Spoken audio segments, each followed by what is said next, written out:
Mucha tela para cortar ha dejado la victoria de Donald Trump en las presidenciales de Estados Unidos. El súbito cambio del candidato demócrata Joe Biden por la vicepresidenta Kamala Harris apenas 4 meses antes de las elecciones, así como los intentos de asesinato de Trump, marcaron en cierto modo el pulso de una campaña sin precedentes. Pesaron la economía y la inmigración, entre otros factores. También hizo lo suyo la presunta desinformación atribuida a la injerencia del exterior. Pero bueno, la falta de liderazgo demócrata atribuido a la senilidad del presidente Biden contribuyó al triunfo de Trump, a pesar de haber sido declarado culpable de los 34 casos criminales por los que era acusado en Nueva York, de haber sido el único presidente en la historia en ser sometido a 2 juicios políticos, impeachments, y de haber permitido el ataque de sus seguidores contra el Capitolio el 6 de enero de 2021 para impedir la certificación del triunfo de Biden. Para entender qué es lo que ocurrió en las elecciones de Estados Unidos, estamos con Patricio Navia, que es consejero académico de CADAL, doctor en Ciencias Políticas por la Universidad de Nueva York. Anteriormente obtuvo un máster en la misma disciplina en la Universidad de Chicago, una licenciatura en Ciencias Políticas y Sociología en la Universidad de Illinois. Es profesor de Estudios Liberales y del Centro de Estudios Latinoamericanos y del Caribe de la Universidad de Nueva York, y en Chile es profesor titular de Ciencias Políticas en la Universidad Diego Portales. Bienvenido, Patricio, un gusto. Hola, muchas gracias, gracias por la invitación. ¿Cómo se explica el triunfo de Trump? Y aquí te pregunto, ¿es el triunfo de Trump o es el triunfo de los republicanos? No, es claramente el triunfo de Trump, que ahora es el dueño y líder del Partido Republicano. El Partido Republicano no es el mismo de antes, ahora es un partido mucho más proteccionista, más aislacionista. No es el partido que hizo la guerra con Irak, es un partido que dice que Estados Unidos no se tiene que meter en el mundo, así que es el triunfo de Trump. Y se explica claramente porque la gente prefirió a Trump que la opción, ya lo conocían. No es un candidato desconocido que llegó y la gente votó contra el otro y ver de qué se trata Trump. Trump ya fue presidente y la gente dijo, pues nos gustó más Trump que lo que fue el gobierno de Biden, y ciertamente nos gusta más Trump que lo que promete Kamala Harris. ¿Será que Trump es el detonante, no el síntoma de varias décadas de polarización en Estados Unidos? No, siempre hay polarización en las elecciones, el electorado se ha puesto más polarizado gracias a las redes sociales que fomentan esta misma polarización, pero no golpeemos a la polarización del triunfo de Trump. También había polarización en 2020 y Trump perdió esa elección. En esta ocasión, la oferta, lo que hicieron los demócratas, los 4 años de gobierno demócrata, no convencieron a la población estadounidense, y ciertamente lo que ofreció Kamala Harris en el poco tiempo en que fue candidata, pero fue candidata lo suficiente, digo, fue candidata por más tiempo de lo que normalmente duran las campañas en muchos países de Europa. eh, Decidió ella no aparecer tanto en televisión, en entrevistas. Todos los medios la querían entrevistar muchísimo y ella decidió no hacerlo. Entonces, no digamos que no tuvo tiempo para que la gente la conociera. Ella prefirió esa estrategia de campaña y al final esa estrategia de campaña no resultó. Los años de Biden, estos años de Biden en la presidencia, han dejado números económicos que realmente son buenos, son favorables. El crecimiento del PBI real, mucho más que durante el periodo de Donald Trump, la baja del desempleo. Sin embargo, la economía pesó, y pesó sobre todo la inflación. ¿Cómo se explica esto? Es decir, la macroeconomía está muy bien, pero la microeconomía parece que no sintió el derrame de este resultado. Y eso fue en buena medida porque el gobierno metió este gran estímulo económico en 2021 cuando Biden llegó, que alimentó bastante la inflación. Ya venía presión inflacionaria después de la pandemia, pero pues aumentó mucho la inflación y los precios siguieron altos, ¿no? La gente te dice, mira, pago un 30, un 40, un 50% más en el supermercado. Los costos para la gente más pobre fueron mayores, aumentó mucho el precio de los alimentos, aumentó el precio del transporte, y la gente dice, no me alcanza, hace 4 años yo estaba mejor de lo que estaba ahora. Y al final del día, esa gran frase, esa gran pregunta de Reagan, que es, si están mejor que hace 4 años, pues vota por ellos; si no están mejor, entonces vota por la alternativa. Entonces, al final la economía para el país funcionó bien, como tú dices, pero pues, hubo un problema de inflación.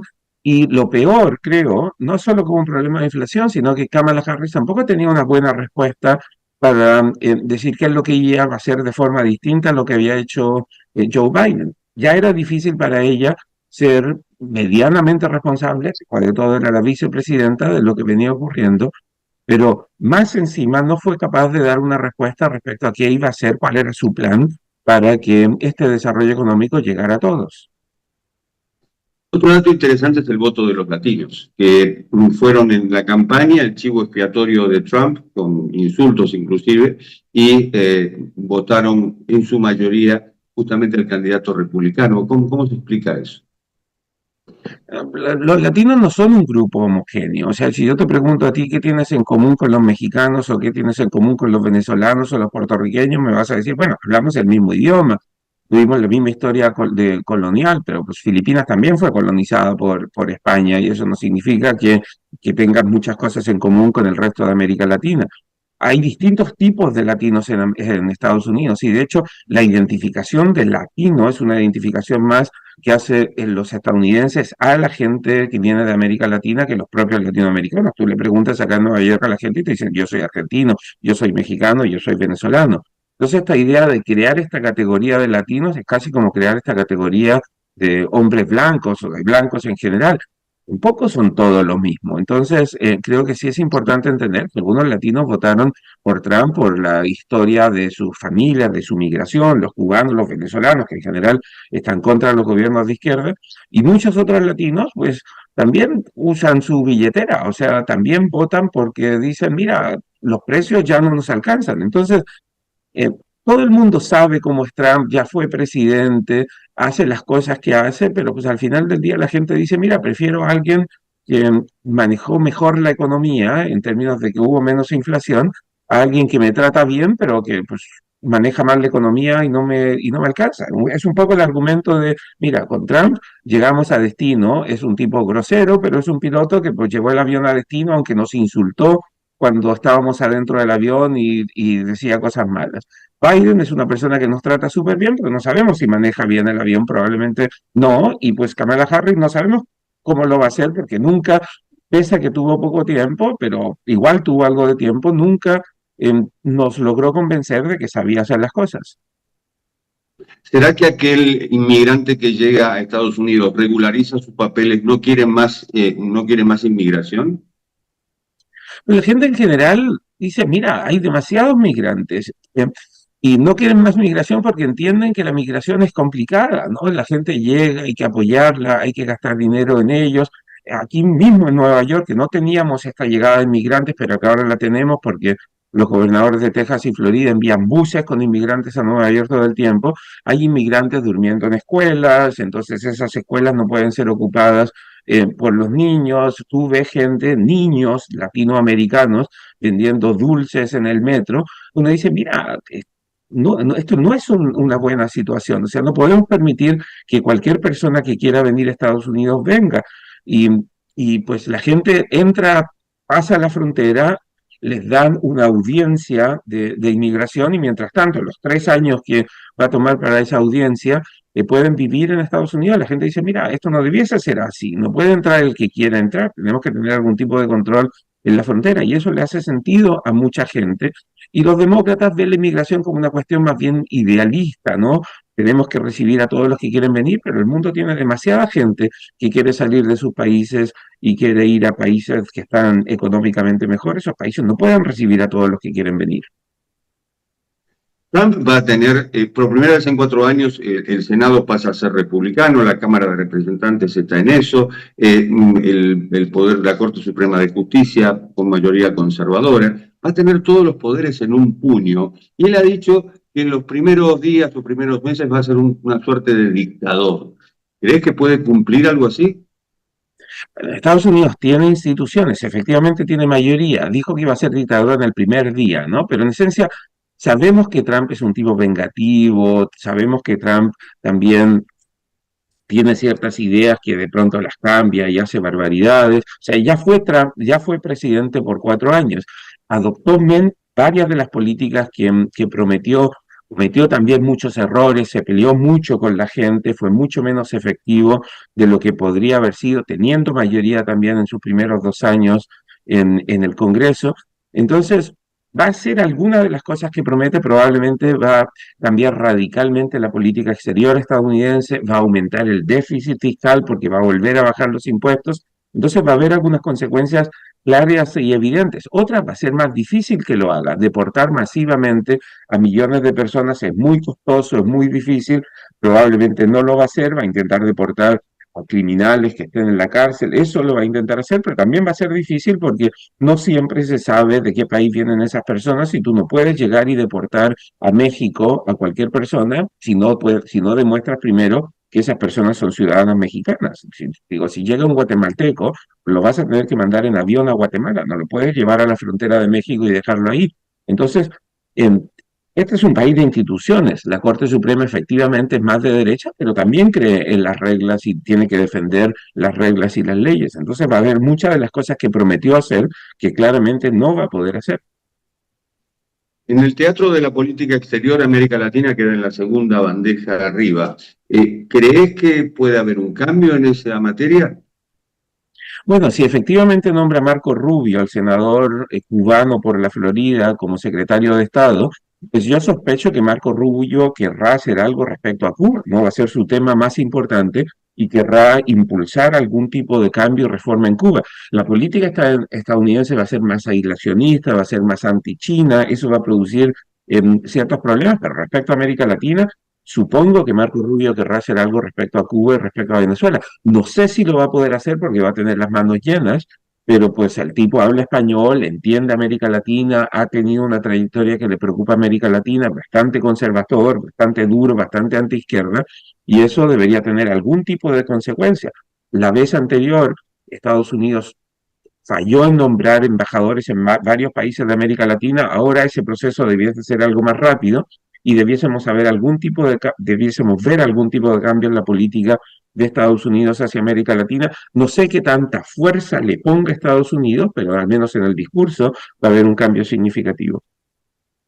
¿Notase que el triunfo de Trump alienta en cierto modo a las autocracias en el mundo? Pues vamos a ver, alienta estas ideas de que hay personas, de que hay líderes populistas que pueden solucionar todos los problemas ellos. Eso sin duda lo alienta, pero vamos a ver qué tan fuertes son las instituciones de Estados Unidos. Trump ya no se puede reelegir después de 4 años. El próximo año tendremos elecciones de gobernadores en varios estados acá en noviembre del 2025. En 2026 hay elecciones del un tercio del Senado y la mitad y el Congreso, toda la Cámara.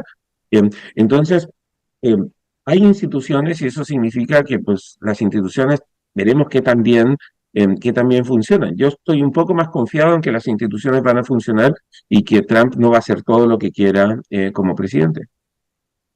Cómo imaginas Estados Unidos? Hablabas de las próximas elecciones y de los próximos 4 años, pero ¿cómo lo imaginas después del 20 de enero? ¿Crees que va a haber un cambio importante o efectivamente las instituciones van a pesar sobre las decisiones de Trump? Yo creo que los primeros efectos importantes van a ser en la política exterior. Vamos a ver, probablemente va a llegar a algún acuerdo para terminar la guerra en Ucrania, con algún tipo de división de Ucrania y una moratoria a que Ucrania ingrese a la OTAN, tal vez en una especie de Ucrania occidental y Ucrania oriental, como lo fue Alemania alguna vez. Va a haber problemas con China y eso va a tener efectos para el resto de los países del mundo también, porque una guerra comercial entre China y Estados Unidos no es una buena noticia. Y dentro de Estados Unidos vamos a ver algún tipo de movida hacia una disminución de impuestos, lo que va a tener consecuencias sobre la inflación, que irónicamente va a seguir alta o va a volver a crecer un poco, a aumentar un poco, porque pues, el gobierno va a gastar más dinero y va a bajar los impuestos, lo que va a hacer que la gente tenga más dinero y haya más demanda.